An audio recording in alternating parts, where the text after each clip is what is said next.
Halo teman-teman semua, perkenalkan nama saya Jacob Wijaya dengan NIM 202 3080 4016.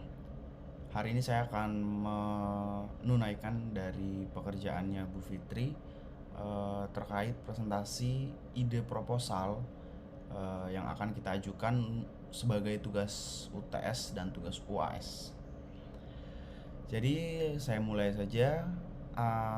Dalam UTS atau UAS nanti saya akan melakukan pengembangan aplikasi mobile untuk kesehatan mental, transformasi kesehatan mental di era digital menggunakan metode agile. Itu judul untuk tugas akhir saya nanti. Kemudian sebelum saya mulai beranjak kepada proposal saya ingin mengutarakan beberapa latar belakang dilakukannya eh, pengembangan aplikasi ini. Yang pertama adalah ini adalah data dari kata data. Proporsi persepsi responden atas masalah kesehatan yang dikhawatirkan gitu. Jadi ini persepsi responden, cuman ini diambil di bulan Juli dan Agustus 2023. Jadi masih baru kemarin banget. Bahwa orang-orang berasumsi masalah kesehatan yang paling dikhawatirkan di tahun ini adalah kesehatan mental gitu ya. Bahkan COVID-19 itu berada di urutan 3 paling bawah loh. Jadi kesehatan mental ini sudah mulai menyebar di masyarakat, udah mulai jadi sorotan utama tentang kesehatan yang dikhawatirkan gitu ya. Kemudian disusul oleh stres, penyalahgunaan narkoba, minuman keras, dan lain sebagainya. Next, ini adalah hasil dari paparan dari UGM terkait masalah kesehatan jiwa di Indonesia. Jadi masalah dan gangguan jiwa ini berdasarkan Riskesdas di tahun 2018. Prevalensi GME itu gangguan mental emosional, sekitar 9,8%. Jadi 1 dari 10 orang yang usianya 15 tahun ke atas mengalami gangguan mental emosional. Atau ketika didata sekitar 20 juta 480.227 orang. Ini sangat-sangat luas sekali ya. Kemudian prevalensi depresi itu sekitar 6,1. Rata di dunianya ada 3,8%. Jadi 1 dari 16 orang berusia 15 tahun lebih itu mengalami depresi, sekitar 12 juta sekian orang. Ada juga yang gangguan jiwa berat gitu ya. Ini udah level paling atas gitu ya gangguan jiwanya. Itu sekitar 0,18%, hampir 2 dari 1.000 orang mengalami gangguan jiwa berat. Sekitar 495.746 orang. Gitu. Kemudian kekerasan dan perundungan pada anak serta gangguan jiwa pada remaja itu 2 dari 3 anak usia 13 sampai 17 tahun pernah mengalami setidaknya satu jenis kekerasan. Miris banget kan. Kemudian 2 dari 5 anak usia 15 tahun pernah mengalami perundungan setidaknya beberapa kali dalam sebulan. Prevalensi gangguan cemas pada remaja di umur 10 sampai 17 tahun sekitar 3,7%. 1,4% remaja memiliki pikiran untuk bunuh diri dalam 12 bulan terakhir. Meskipun masih pikiran, tapi ini amat sangat membahayakan ya kalau tidak segera diatasi dengan baik. Kemudian ini prevalensi yang mengalami masalah kesehatan remaja ya, remaja yang mengalami kesehatan mental di tahun 2021. Boleh kita lihat prosentase dari laki-laki di usia 10 sampai 13 tahun lebih banyak yang berpikiran untuk bunuh diri gitu ya. Di usia 10 sampai 13 tahun lebih banyak yang berupaya bunuh diri. Dibandingkan kalau di perempuan case-nya adalah di 14 sampai 17 tahun mereka lebih banyak. Jadi ketika pria di umur 10 sampai 13 tahun lebih rentan untuk memiliki pikiran untuk memiliki kesehatan mental dan lain sebagainya, si perempuan itu lebih lebih di umur 14 sampai 17 tahun mereka memiliki pikiran tersebut. Bisa kita lihat datanya di laki-laki ada 36,1% paling tinggi, di perempuan ada 36,2% lebih banyak ya. Kemudian prevalensi masalah kesehatan jiwa, kesehatan mental di kalangan remaja 10 sampai 17 tahun itu kurang lebih antara depresi, kecemasan, stres pasca trauma, masalah perilaku, kemudian masalah terkait pemusatan perhatian atau hiperaktivitas. Nah, di bawahnya dikasih keterangan ya bahwa survei ini dilakukan kepada 5.664 pengasuh utama remaja berusia 10 sampai 17 tahun di 34 provinsi pada 8 Maret sampai 30 November 2021. Data merupakan gambaran masalah kesehatan mental yang dirasakan responden dalam 12 bulan terakhir. Jadi berlatar belakang masalah yang saya infografiskan ini yang sudah saya kumpulkan datanya, makanya saya mengutarakan judul yang telah saya sebutkan sebelumnya.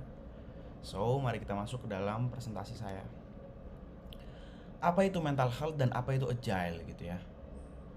Mental health ini adalah kondisi di mana seorang memiliki kesejahteraan yang terlihat dari dirinya, yang mampu menyadari potensinya sendiri, memiliki kemampuan untuk mengatasi tekanan hidup dan normal di setiap situasi dalam kehidupan, mampu bekerja secara produktif dan menghasilkan, serta mampu memberikan kontribusi kepada komunitasnya. Jadi kalau ada dari kalian yang merasa saya tidak ada di salah satu ini, artinya mungkin kesehatan mental kalian terganggu. Dan mungkin hampir semua orang belum bisa menjalani semua yang ada di dalam definisi singkat tadi. Kemudian agile dan scrum. Agile itu adalah filosofi yang diadopsi di tingkat organisasi agar setiap anggota tim fokus pada peningkatan berkelanjutan dan penyampaian nilai pada pelanggan. Scrum adalah kerangka kerja untuk menyelesaikan pekerjaan dari agile gitu. Jadi agile ini salah satu metode untuk pengembangan aplikasi agile. Kemudian scrum adalah kerangka kerjanya untuk menyelesaikan pekerjaan yang ada dalam si metode agile tadi.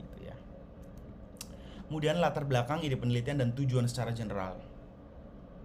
Kesehatan mental dalam komponen integral dari kesejahteraan individu yang memiliki dampak signifikan pada kualitas hidup. Gangguan kesehatan mental seperti depresi, kecemasan, dan stres kronis telah menjadi pandemi global gitu ya. Di sini telah menjadi pandemi global, artinya sangat-sangat menjadi concern khusus ya buat kita semua terkait kesehatan mental. Kemudian melalui pengembangan aplikasi mobile yang didasarkan pada metodologi agile, tesis ini diharapkan dapat memperbaiki akses dan layanan kesehatan mental yang lebih baik dan relevan di era digital yang terus berkembang. Jadi tujuannya adalah akses yang minimal dalam dunia digital yang sekarang kepada psikolog dan psikiater yang profesional itu adalah faktor penyebab ketidakbisaannya masyarakat untuk meraih posisi tersebut gitu, posisi yang memiliki mental health baik. Jadi katakanlah seorang masyarakat yang tidak memiliki akses luas ke seluruh tempat, atau mungkin dia malu ke tempat-tempat seperti psikiater, psikolog dan lain sebagainya karena takut dicap gila. Akhirnya mereka justru self-diagnose diri mereka bahwa oh ya ini saya sakit sepertinya, hanya berdasarkan dari internet atau dari kuis-kuis yang ada di Google Form. Tentu ini miris di kalangan psikolog karena hal ini sangat-sangat tidak dibenarkan. Sehingga tujuannya pembuatan aplikasi ini adalah memudahkan akses ke semua kalangan, di semua umur dan di semua lokasi untuk bisa mendapatkan care dari seorang psikolog secara baik dan secara profesional gitu ya. Kemudian rumusan masalahnya, seberapa besar dampak mental health pada kegiatan sosial seseorang tanpa adanya bantuan dari psikolog. Nah, jadi pertama-tama saya akan kaji dulu seperti apa kegiatan sosial orang-orang yang terkena penyakit mental, depresi, stres dan lain sebagainya, namun dia tidak memiliki bantuan dari psikolog. Apakah dia mampu keluar sendiri dari jurang tersebut atau justru dia akan masuk lebih dalam lagi sampai akhir hayatnya gitu ya. Jadi saya akan bandingkan seberapa signifikan sih seorang psikolog dalam penjagaan mental health setiap individu. Kemudian sejauh mana aplikasi dapat memantau kesehatan mental pada pasien serta memfasilitasi kebantuan cepat pada yang membutuhkan. Jadi saya nanti akan adakan survei gitu ya. Apakah si aplikasi yang akan saya bangun tersebut dapat memfasilitasi bantuan secara cepat gitu ya. Kadang ketika kita lagi depresi, masa iya kita harus nunggu 1 minggu dulu untuk dapat jadwal sama psikolog gitu ya. Kan gak mungkin. Kita butuh bantuan secepat mungkin, as soon as possible. Kemudian apakah terdapat perbedaan signifikan pada kegiatan konseling secara tatap muka dengan menggunakan aplikasi mobile gitu ya. Seperti yang kita tahu dalam pandemi yang terjadi kemarin-kemarin itu, semua kegiatan dilakukan secara online. Jadi saya akan mengkaji apakah dengan adanya aplikasi mental health ini orang-orang akan cenderung kesulitan dalam menyampaikan karena tidak tatap muka, tidak bertemu orangnya, atau justru mereka lebih nyaman berbicara lewat handphone saja gitu, atau justru mereka lebih nyaman untuk menuliskan sesuatu aja di handphone kemudian ditanggapi kembali, atau mungkin mereka lebih nyaman menggunakan jaringan telepon aja nggak ketemu mukanya dan sebagai macam itu, supaya mereka lebih enjoy dalam menyampaikan, mereka nggak punya tekanan apapun gitu ya. Kemudian seberapa efektif kegiatan konseling menggunakan aplikasi mobile bisa dilakukan? Apakah kegiatan konseling yang dilakukan di aplikasi memiliki bug, terlalu banyak bug, atau aplikasinya lemot, macet dan lain sebagainya macamnya itu ya. Next, ini ada tinjauan pustaka di bab kedua. Ada studi literatur ya, boleh kita lihat di sini di proposal penelitian yang telah saya buat. Saya mengambil 10 jurnal yang 10 jurnal ini saya ambil dari 7 tahun terakhir. Jadi bisa kita lihat jurnal-jurnal ini adalah jurnal mereka yang sudah terlebih dulu membicarakan terkait kesehatan mental, baik kesehatan mental maupun penggunaan metode agile dalam menyelesaikan suatu software development. Ya, jadi yang pertama ini adalah milik Bagaskara ya, perancangan tampilan antarmuka aplikasi self care berbasis mobile untuk mengatasi kesehatan mental dengan metode design thinking. Saya kutip satu line ya, permasalahan kesehatan mental di Indonesia pada saat ini masih mengkhawatirkan, terutama di kalangan remaja. Mungkin kenapa dia bisa mengutarakan hal seperti itu, karena di kalangan remaja sendiri mereka masih saat-saatnya mencari jati diri. Namun di saat-saat tersebut akan banyak lonjakan-lonjakan dari lingkungan sosial atau sekolah, pendidikan dan lain sebagainya, sebagaimananya itu akan mendapatkan banyak sekali lonjakan-lonjakan sosial dalam dirinya. Pun dia mengutarakan ada faktor lain lagi, termasuk faktor genetika, keluarga, pertemanan, gaya hidup, sosial, dan faktor lainnya. Jadi faktornya memang banyak sekali untuk memicu sebuah kesehatan mental yang tidak baik. Next, ini ada perancangan aplikasi edukasi mental health Kind to Mind menggunakan metode agile berbasis web mobile. Kesehatan mental merupakan kondisi di mana individu yang terbebas dari segala macam gangguan jiwa dan juga gangguan mental. Itu kesehatan mental namanya ya. Jadi terbebas dari seluruh gangguan jiwa dan gangguan mental, yang diharapkan agar dapat menjalankan hidupnya secara normal kembali. Kind to Mind ini nama aplikasinya, Kind to Mind, adalah wadah di mana kita bisa memberikan edukasi seputar kesehatan mental. Jadi aplikasi ini lebih ke edukasi ya, ngasih tahu ke usernya seperti apa sih kesehatan mental yang baik, apa tips-tips dalam menghadapi beban mental atau perasaan kehilangan, perasaan kecewa dan lain sebagainya. Kemudian ini ada rancang bangun aplikasi Psikotalk berbasis Android. Nah, ini pakai mobile juga nih. Kemajuan teknologi saat ini terjadi hampir di semua aspek kehidupan. Kini semua informasi yang diinginkan dapat diperoleh menggunakan media smartphone. Hal ini dikarenakan fungsi dari smartphone sendiri yang dapat digunakan di mana saja dan kapan saja. Jadi fleksibilitas ya. Jadi smartphone tuh saya lihatnya lebih ke fleksibilitas, efisiensi dan kemudahan. Itulah mengapa saya memilih menggunakan aplikasi mobile. Sebenarnya web bagus juga dan enak juga, cuman aplikasi mobile tuh sepertinya lebih efisien ya dalam prakteknya. Kemudian ada lagi penggunaan mobile mental health apps dalam menurunkan caregiver burden. Jadi ini justru lebih fokus ke caregivernya ya. Kita kan kadang suka tahu ya ada caregiver atau perawat yang nemenin kita kalau kita lagi sakit, atau kita lagi segala macam yang membutuhkan jasa caregiver atau perawat. Nah, ternyata setelah diriset bahkan caregivernya sendiri pun bisa kena caregiver burden gitu, bisa kena burnout gitu ya, karena ngurusin orang sakit, setiap hari ketemu orang sakit, jadi mereka jadi sakit sendiri gitu. Jadi serentan itu manusia, yang mau saya sampaikan ya, serentan itu manusia dalam bersosialisasi dan berkehidupan. Itu caregiver, apalagi mereka yang sakitnya gitu ya. Kemudian ada lagi sistem pakar diagnosa mental illness pada anak korban broken home menggunakan metode forward chaining.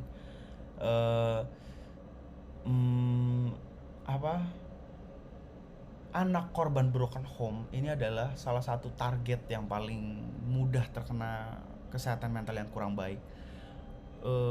Sadar nggak sadar, sebenarnya anak-anak mental yang memiliki trauma broken home ini sangat membutuhkan psikiater. Meskipun mereka bilang nggak apa-apa kok, saya nggak apa-apa, nggak kenapa-napa segala macam, tapi sebenarnya mereka butuh sosok psikiater yang bisa bantu mereka mengungkapkan semua yang ada di hati mereka. Karena mental health itu ya, ketidaksehatan mental health itu berpengaruhnya bukan ke anaknya jadi autis atau jadi pemurung segala macam. Sebenarnya itu hanya sedikit dari banyaknya aspek gitu ya. Lebih banyak ke anaknya jadi cari perhatian, anaknya jadi hiperaktif, anaknya jadi eh, pengen menang sendiri dalam suatu sosial gitu. Nah, hal-hal seperti itulah yang mendasarinya. Kemudian perancangan platform pengaduan perundungan gitu ya. Kalau ini pengaduan perundungan berlandaskan bukti menggunakan metode agile juga nih dia. Kenapa metode agile yang banyak digunakan dalam pengembangan aplikasi? Karena metode agile tuh fleksibel dan rinci urutannya. Nanti di metodologi penelitian saya akan banyak bicara tentang agile. Gitu. Nah, ini kesehatan mental online menggunakan metode rapid application development gitu ya. Rapid application development dengan pakai metode RAD ini ya, rapid application development. Aplikasi ini mempermudah pengguna dalam menggunakan aplikasi dan memudahkan mencari informasi tentang kesehatan mental, membantu masyarakat dalam mencari solusi yang dialami gitu. Jadi dia pakai RAD ya. Kemudian review artikel efektivitas aplikasi untuk gangguan kesehatan mental. Saya perlu juga nih, perlu adanya review dari artikel-artikel atau jurnal-jurnal terkait efektivitas aplikasi untuk gangguan kesehatan mental.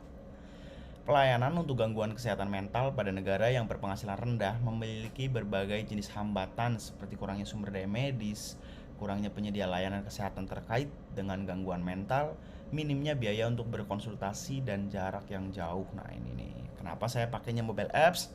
Berlandaskan dari reviewnya Mbak Rika Fahmi dan Mbak Febriana Amelia ini,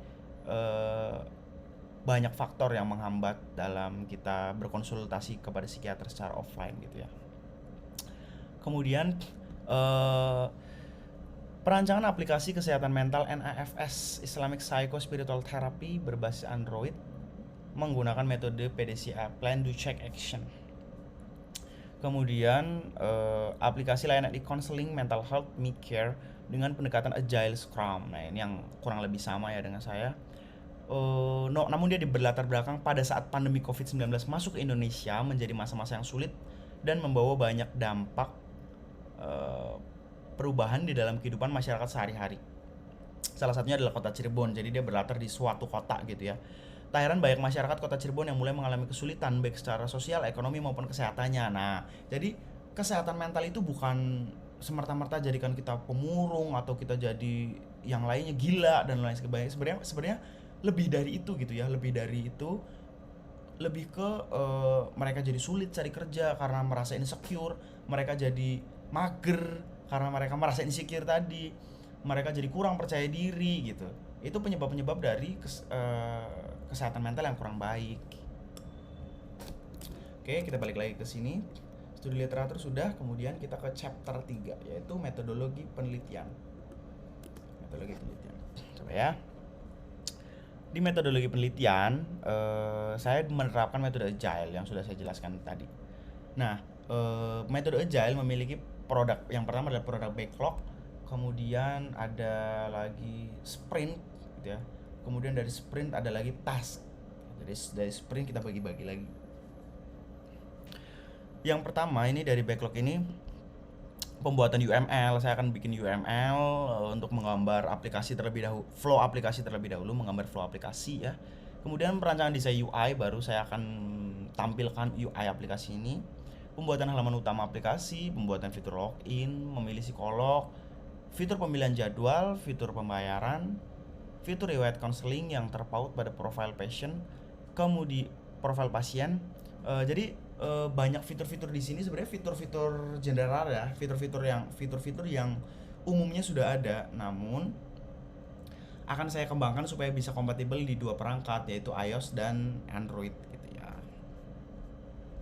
Kemudian adalah role untuk konselor, jadi ada 3 nanti role-nya ya. Pertama user atau pasien, kedua ada konselor, yang terakhir ada super admin untuk mereka kelola berita, kelola konselor, blog user bahkan pun bisa gitu. Nah, seperti saya bilang tadi, dari blog kita bagi lagi ke dalam sprint, dari backlog sorry ya. Jadi dalam kasus ini dari 14 backlog tadi saya bagi menjadi 4 sprint. Nah, masing-masing sprintnya nih seperti ini nih. Sprint yang pertama saya akan bikin UML, kemudian ada lagi kan ada tesnya di dalamnya kan. Bikin UML itu ada apa aja nih? Nah, ada use case diagram, flow event, activity diagram, sequence diagram, dan lain sebagainya. Kemudian ada perancangan desain user interface, bikin perancangan tampilan UI gitu ya. Kemudian bikin database pada sistem, terus bikin rancangan ERD dengan Workbench MySQL, membuat database sesuai dengan kebutuhan ya. Kemudian dibagi lagi nih ke dalam daily scrum, sprint review, sprint retrospektif dan sebagainya. Nah, ini sprint kedua nanti saya ngapain lagi, fitur login, registrasi account, milih psikolog, jadwal konseling dan lain sebagainya. Ada fitur pembayaran, riwayat konseling, fitur review juga gitu ya. Terus sprint ketiga ada fitur tentang kami, halaman utama, kelola jadwal. Kemudian sprint terakhirnya baru bikin artikel, dashboard untuk admin, super admin, terus fitur logout untuk semua role gitu. Itu jadi kesimpulannya dari seluruh tadi, kesehatan mental yang sudah sangat menjadi